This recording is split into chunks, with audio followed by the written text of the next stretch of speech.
თბილისის საქალაქო სასამართლოში თანაინვესტირების ფონდის ყოფილი ხელმძღვანელის გიორგი ბაჩიაშვილის პროცესიც მიმდინარეობს. საქმე ეხება ბაჩიაშვილის მიერ საქართველოს სახელმწიფო საზღვრის უკანონო კვეთის ეპიზოდს. დღევანდელ პროცესზე ადვოკატები დასკვნით სიტყვას იტყვიან.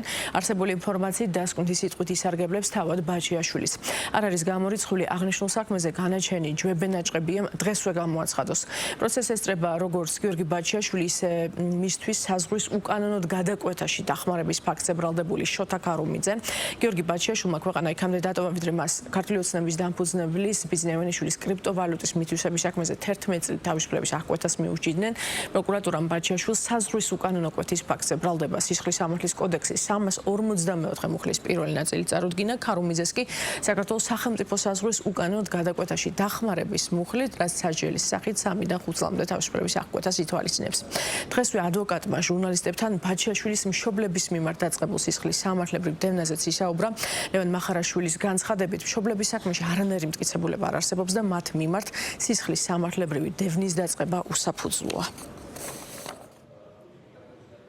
ჩნდება კითხვა, თუ კი მსგავსი და უშუალოდ ეჭვი გამოძიებას ჰქონდა, რატომ არ მოხდა თუნდაც ერთხელ დედამისის ან მამამისის გამოკითხვა, ეს ერთი.